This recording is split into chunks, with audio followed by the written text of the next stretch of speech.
Hello, and welcome back to another episode of Monolock music, Sandakan music, and Sharon Graziani.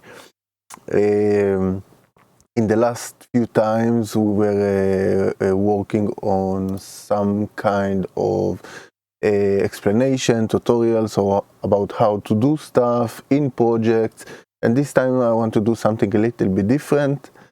Something that actually changed a lot of my production and gave me some kind of advantage since I got it. I was thinking to do some kind of a gear review. This piece of equipment was basically upgrading and opening some kind of a new area in my production. I will show you what I was using before. I was using before this one. It's really cool. It's really good. It doesn't take much space in your table. It have all the function that you actually need, and it's really comfortable to work with. But it also comes, as you see, with a limitation. So I was using some kind of MIDI controller for doing all the tweaks and stuff, but it's an old piece, and in the end what happened is that it didn't work out. So I put it aside for a moment, and basically what I'm talking about is the Keylab 49 of Arturia. I think that I pronounce it right. As you can see, this piece is actually it's not that big, but it serves a lot of functions that actually, really help me in my production, and my all the knobs and everything feel really tight and right, and it's really fun and easy to work with. Everything feels robust and in good build quality. It's plasticky, but it's a hard plastic, and the buttons and the encoders and everything is really, really cool. In the middle you have a rotary stepped or half stepped big knob.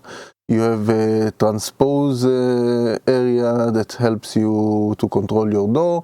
I will do a quick and show you in the program itself how it works. This is true for Cubase, but it also can be working. It's really easy. As you can see, you go to Add Device, you choose Mackie HUI protocol, you put MIDI input, the MIDI in too, and automatically you will get a transpose. You get a transpose possibility that you can record, you can stop, you can push on and off recycle mode or loop as you want, and it's really easy and comfortable to work. Before that I was working with another old type of transpose thing of Steinberg, but it wasn't a big success, I guess. And beside this we have this beautiful let's call it back office, that you can assign buttons and everything you want to the program. You can tell it what it can do, you can change the colors, you can change the outlet in a way, you can decide if it will be a button, a toggle, or in which way that you want it. If I'm not mistaken, few possibilities of users. I think, if I'm not mistaken, it's supposed to be 6 plus Analog Lab, that it's the program that we will talk about later, that it's the biggest bonus, I think, in buying a MIDI controller. That MIDI controller is just controlling MIDI, and that's it. Like, it doesn't supposed to do anything else. But in this case, because the company behind it is developing plugins, that it comes basically in a price of a keyboard, that it's a kind of standard price for this type of keyboard. I think it's around €200, but I will put you on the screen the right price or average price today, maybe in Thomann or other companies. And basically you get here a full functional synthesizer with a lot of flavor and analog feel. We'll get to it. There is another one that it's the door control, that beside the control, like the transport, you can adjust also if you want. I don't like it, but you can say that the faders will do certain things like panning, like even control your mixer or channels or other things. So it's cool. I don't like it. I don't think it's the right fit for something like this, because it's I believe that it's not made for that, but it's possible, and I personally don't use it. And you can do other users, that in other users you choose what you want. In the device setting, it's important to change the DAW mode to HUI mode. Then usually I think in the beginning it comes with the Mackie control as the default. So for Cubase especially, we use the HUI mode, and in the moment that you change it, everything will work smoothly. So let's go for the more interesting thing. So we have the keyboard. The keyboard gives us 4 octaves, and of course you have a octave down, octave up. You have the pitch wheel, you have the mod wheel, you have something that it's really cool, that you can record chords. You have a chord button that you can record your chords, and then it's automatically, if you press one of the buttons, it will play a chord. Beside this, you have the map select. The map select is choosing between the algorithms, as we saw over here, which one of the device memory, as it's called over here, will be applied, and then your system can recognize what you decided. And let's go to the most interesting part, I think, in all this story. This beautiful machine over here, as you can see, the Analog Lab, that it's good for quick start. To be honest, it's really nice, user-friendly VST. As you can see, it's correlating exactly for the keyboard, which means that every slider or knob is exactly in the same place, like it's laid down on the keyboard itself. The cool thing about it, that you have pre-disposed or prefigured the knobs and the sliders into functions on the synthesizer, correlating to the MIDI control. We have few screens over here: home, explore, and store. Then library, you can save preset, banks, or whatever, demo playlist. What we are interested at, it's in the home. In the home part, you have the possibility to choose between the types of effects that you are, or sounds that you are looking for. It's divided for bass, keys, synth lead, pad, piano, electric piano, organ, strings, brass, winds, drums, sequences, vocal, and sound effect. Then you have the section of instruments to know which instruments you have, and you can see the ARP 2600. It's all modeled and sequenced and, let's say, designed to work with this kind of models or replicas, digital replicas of these old modules. That is kind of interesting, because you get out of it, first of all, unbelievable, the sound is great, and it's tools that you, a very small chance that you will get to them. So we have crazy stuff like the DX7, very famous synthesizer, the Juno 6, some others that I don't really know, Moog, Mini Moog,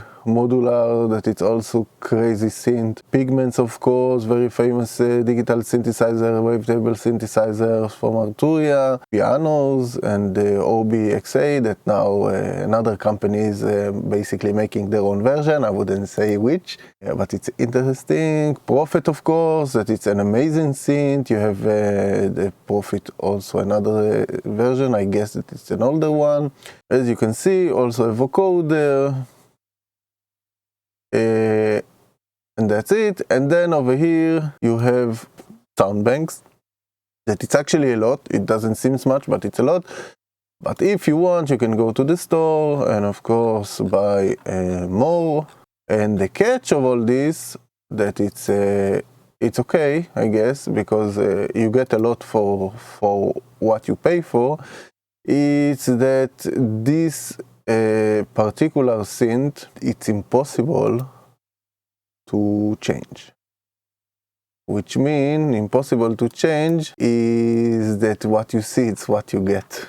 I will show you what I'm talking about. Let's explore. This is the second window, and maybe the most important one at the moment. And it's almost like this one, that you can choose type and this, but it's in a different way and more like a synthesizer. You can have searching if you have a specific something that you want.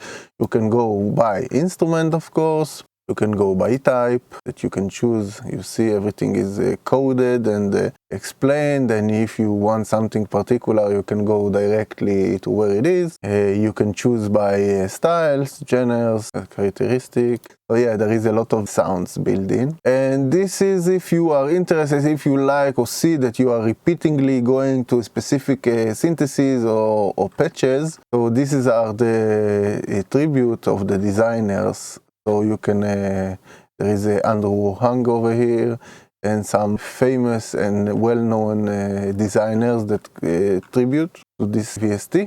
So let's start with simple things, okay? Let's start with bass, okay? So we have the bass over here. Let's choose the first one.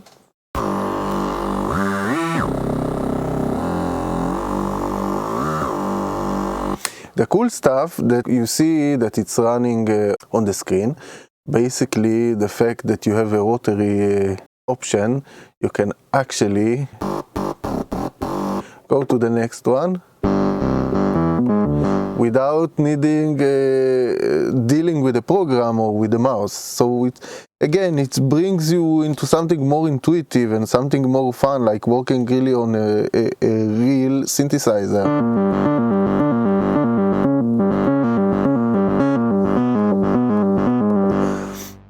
It's really fun. Now, again, as I told you, the catch is that to use the patches as a real synthesizer, you will need to buy the V8 or the full version of the synthesizer itself. You can see, you can edit preset. It's only if you have bought the full package of Arturia. If you have only the Keylab and it's really a good package already, you can only change the parameters that you can see over here. And now I touch the MIDI keyboard and tweak it from here.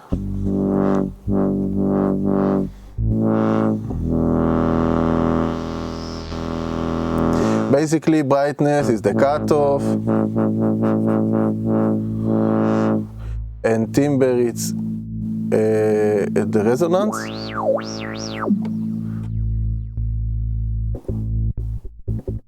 Time, I think it's the decay. No, it's not decay, it's something else. I don't really know what it is, but you have the attack. Decay, sustain, release. For some reason, it doesn't seem to. Okay, let's see like this. It doesn't seem that it works these ones. Okay. So this one is working. Oh, beautiful.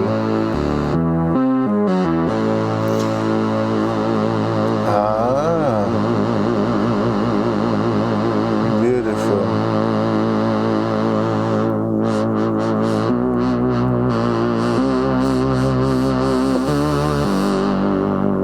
The sound is full, it's fat, it's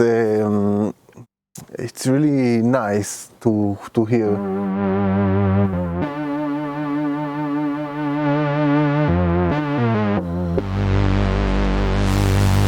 You can hear how growling it is. So you can understand what is the chorus is beautiful.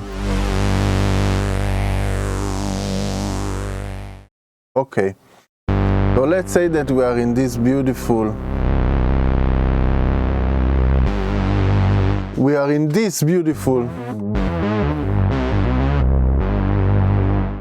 We found this preset that we like, but we want to tweak it a little bit. So here on the right side, you can open this, but I will, as I said, only if you have this full version of the synth. But what we can do, if you go to edit preset, you get this window over here. This window over here, it's mostly effect. And the effects said, okay, you have effect A, effect B, you have a built delay and built reverb into it. Like these are the default, you can turn them on, turn them off. You have a master that you can EQ like a DJ. So here we have the chorus. The chorus, if we can tweak it. And this is the main one. You can see the chorus mix. You can decide what shape you want it to be.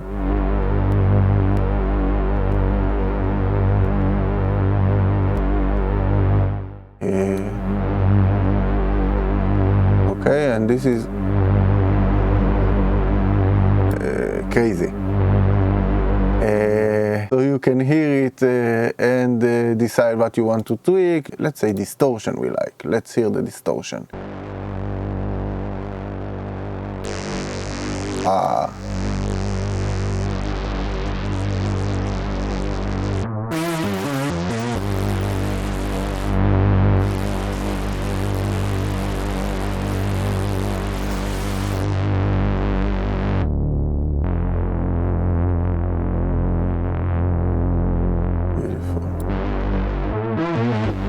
A little bit taken off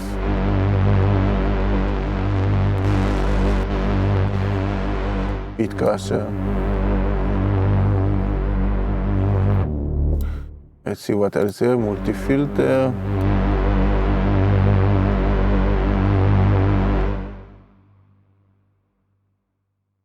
Compressor.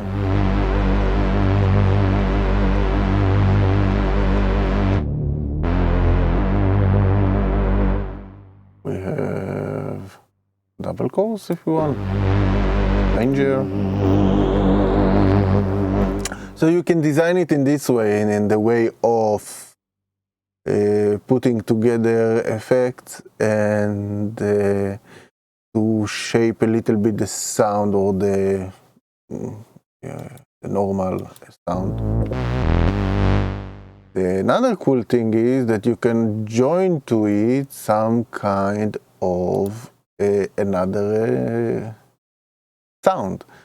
So let's go to piano.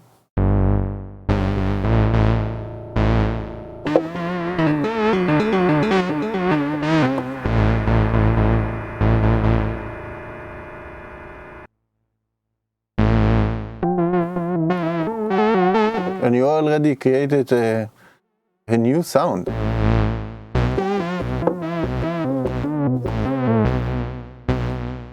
And let's add the delay.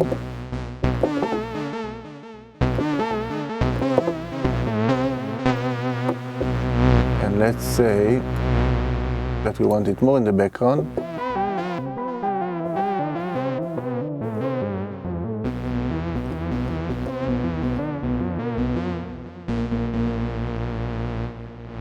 We can also blend it in.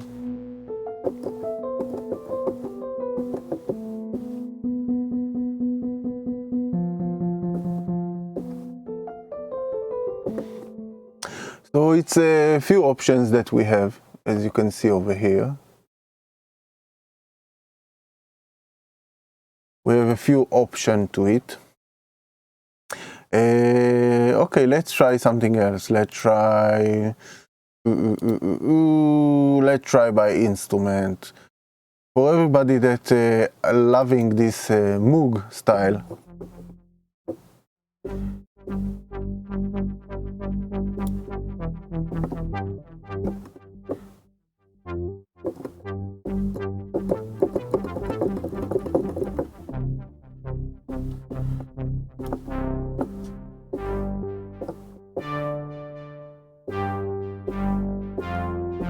The beautiful thing also that because it's a mono synth, if I will try to get the next note, it wouldn't come ever, because it doesn't have the possibility, like a real Moog, to play two notes together, unless it's a version like a new one of with paraphonic options. But here actually it's behaved like a real monosynth, as you have to pick your hands up every time that you want to play a note, and it's a different way of playing.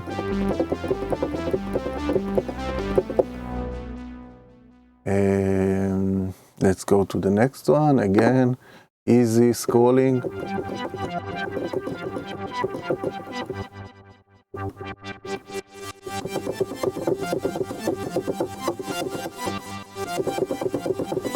Let's record.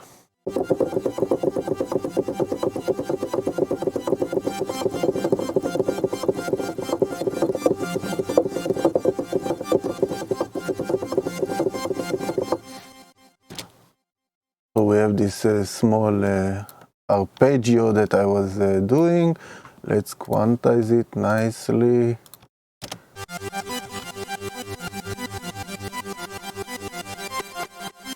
Oh, my playing is amazing. But let's leave for a moment my skills of playing live, because I have none. Let's arrange it in a second. Let's do it maybe.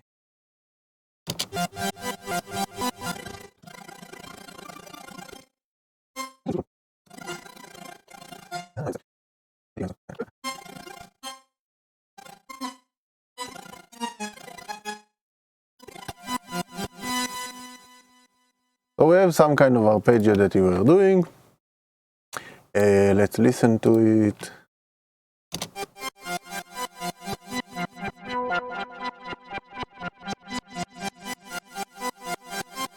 Let's see how we can tweak it nicely. Just something in the background that will work out with. This is not how I do music, but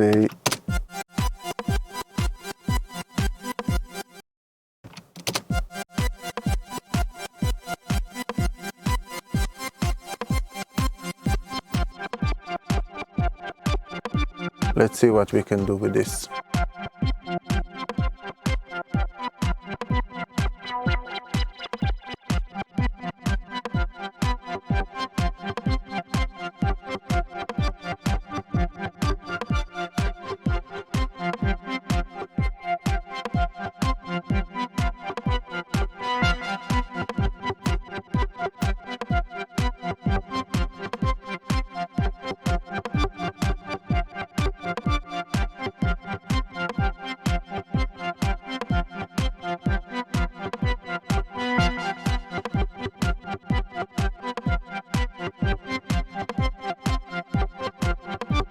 Let's try different.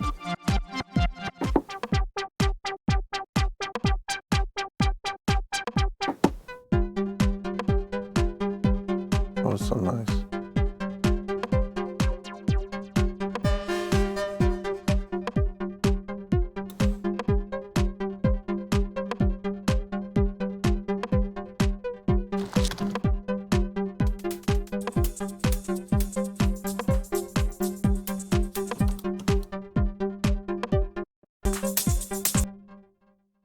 Again, just for demonstration, don't catch me, because I usually don't do this.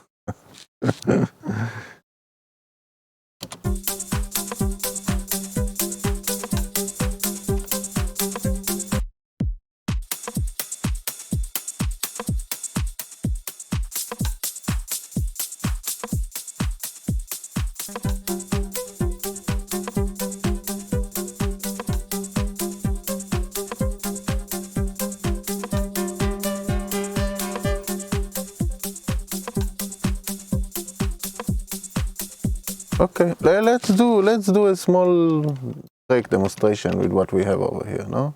What do you say? So let's start with this. Let's write an automation.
let's see that we have actually our, you see you have all these parameters. This is the cutoff basically, and we had the timbre that actually I didn't like the influence of it, so I will delete it. You see automatically we have, I was tweaking a little bit, and we have it. Let's duplicate the track. So I have a dog and she barks from time to time. The idea is, okay, let's do a bass. We miss a bass. And the type we want the bass. So we have the OBXA bass.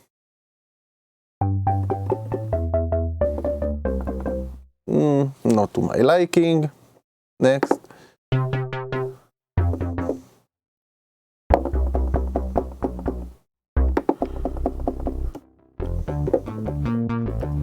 Sounds good.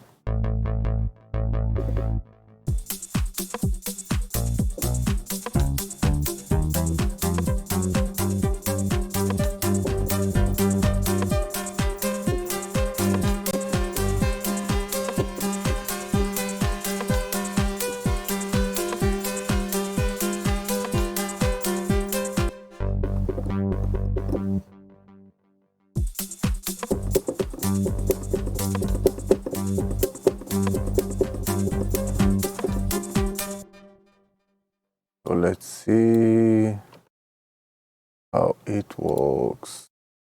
Okay, and we have some kind of bass line all together.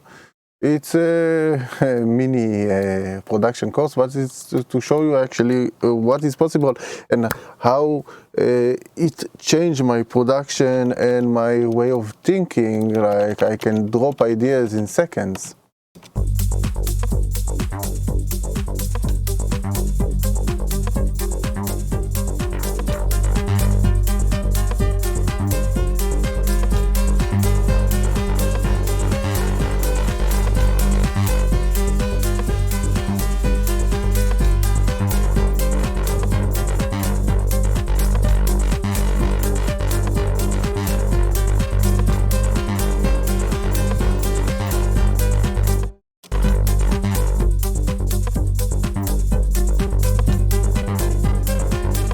Let's make it larger.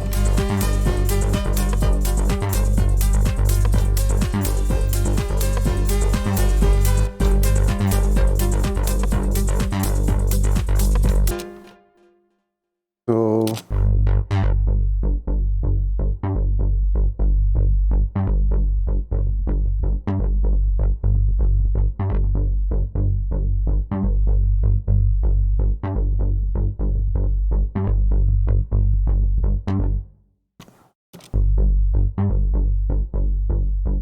harmonics. What? Oh.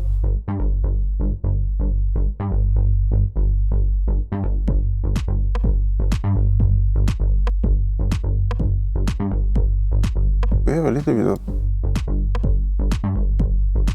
Okay, we don't want it.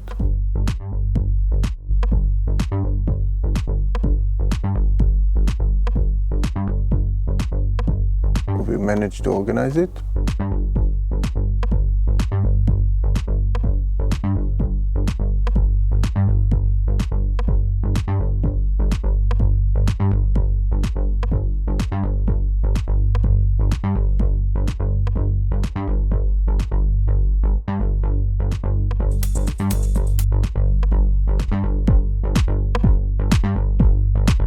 Beautiful.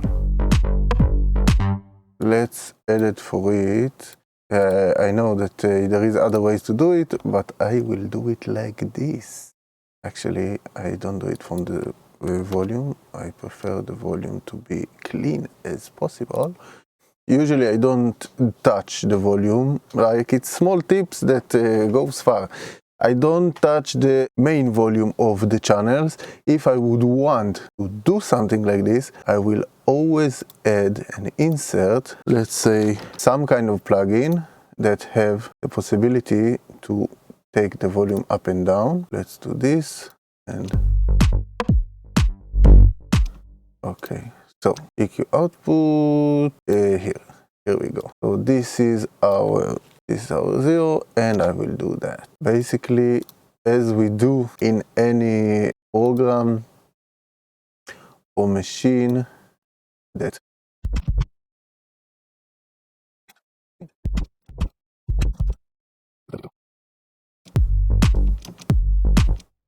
I don't want that the kick and bass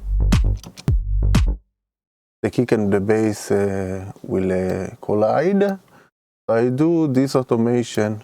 Again, it's not the way to do it, but it's a way to do it. Let's do 128 and 0. And this is our, you see, and you have it all the way.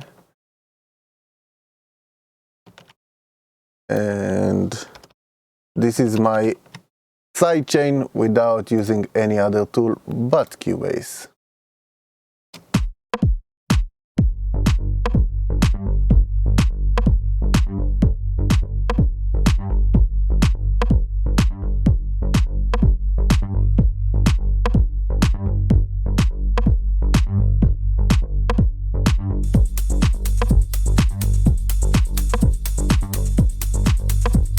Let's take a tube,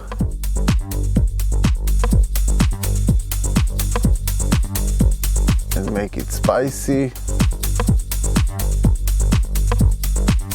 before and after.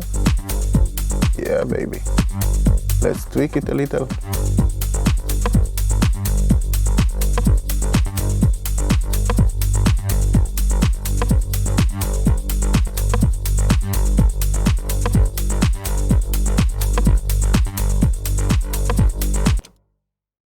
And then in here, this is the kick, so we can do this.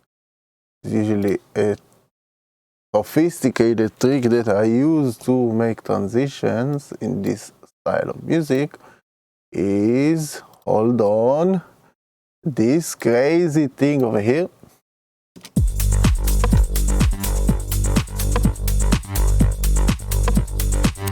And back.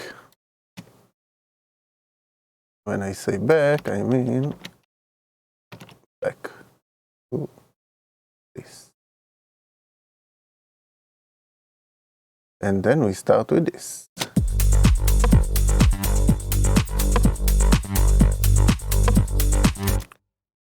Huh? Huh?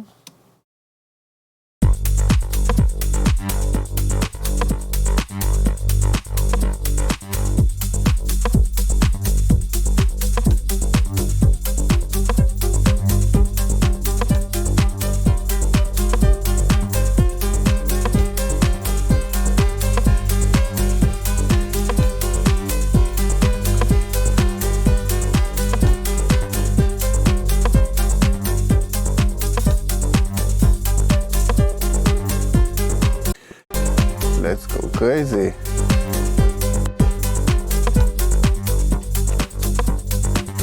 And let's do this. Craziness over here. Hold your horses. No. Always put in a group for easier way of handling. So we made in few seconds something that can be cool, interesting, elaborated, beginning of, you know what, let's add another interesting over here, duplicate, let's do some heads.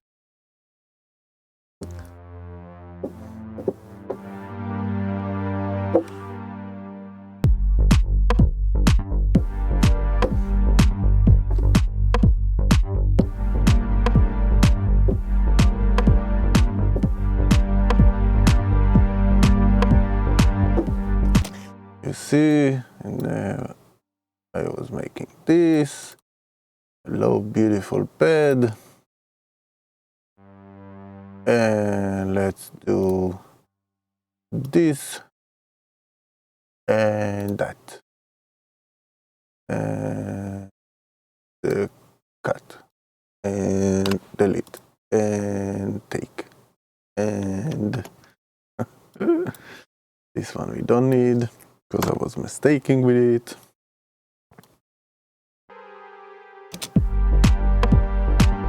Beautiful. Now let's add to it brightness. This time not using the keyboard.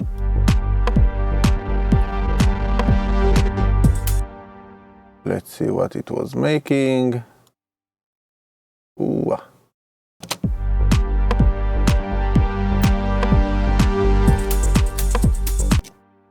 And let's add room walks.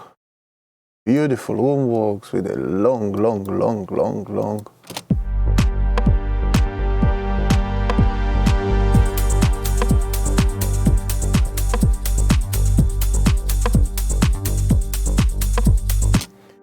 Okay, let's spoil it with highs.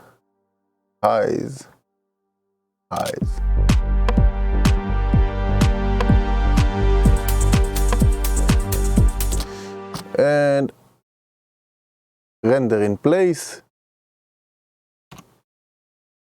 And we have this one over here. This one we put here. And let's do the same trick that we did before.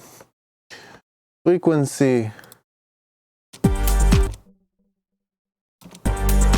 We don't need all this 100 hertz over here, so let's push it.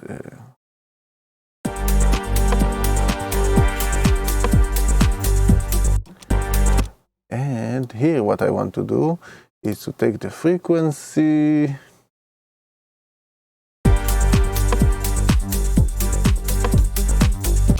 and to play a little. As you understand, I don't need any tool to do what I want to do. And I can take this little patch that I was doing here by the rhythm, pull it over here, and duplicate it all the way through.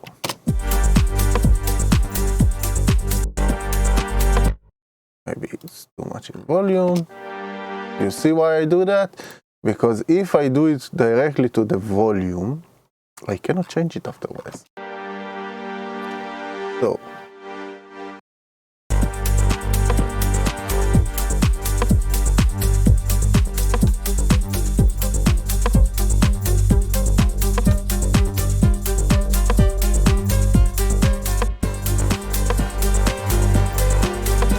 okay, this is not a good example because here something is changing.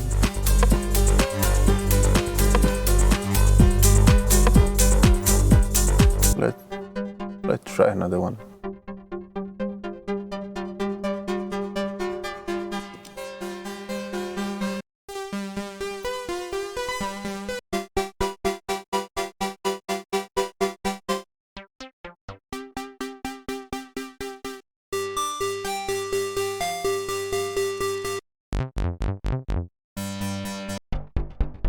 Let's try other synth.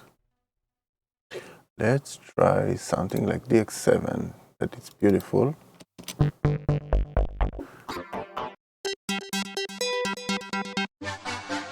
Oh, beautiful. I like it. I like it.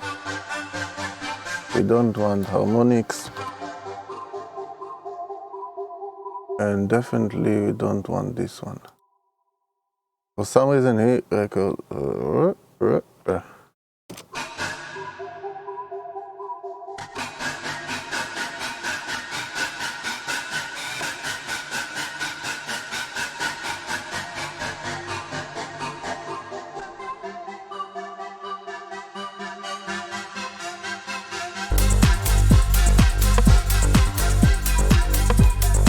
And let's do the same also over here.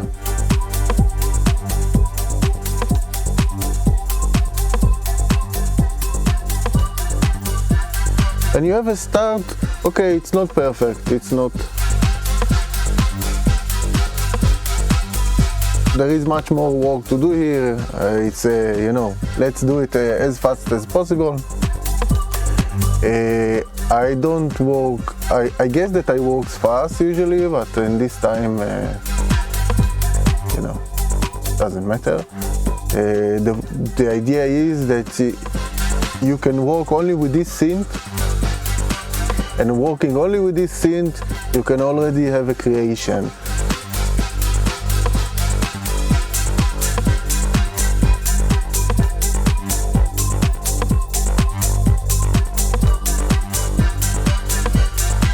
And it's only small tweaks, small touching.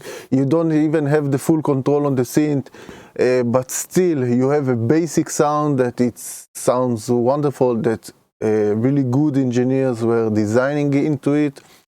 So you can use the benefits of it if you don't want to go deep into synthesis. You can still tweak it, and tweak it a lot actually.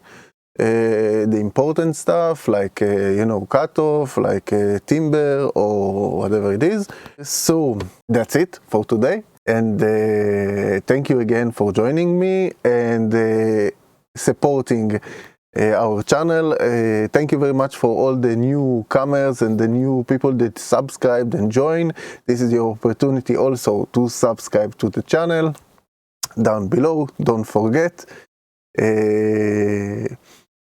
What I wanted to share with you again, it's this review is not sponsored by any way by any company. For me, as service to you guys, something that I think that really elaborated and made my production into the next level. It helps me also, the VST itself, but also the keyboard. It's really nice to play on, and it gives you the option, some kind of feeling, you know, coming from this, that it's compactic and functional, really, really small. It gives you the option to play a little bit, like if you are doing melodic stuff, so it's actually cool. There is another version that it's a little bit bigger, but bigger means you need a bigger table and a little bit more space in the studio. For me, it's just enough. Maybe later on I will upgrade to something bigger. But I'm, as you noticed before, I'm not a perfect live player, and for me it's exactly what I need. And that's it. Please be updated with our uploads. I was uploading a day or so before this new progressive house project that is going to see light on the somewhere in the beginning, I guess, of 2022, the first releases on Shagra Recordings and other labels. Please keep update. You can also check us on Facebook and other social media, on Beatport. And thank you very much for joining me once more, and see you next time.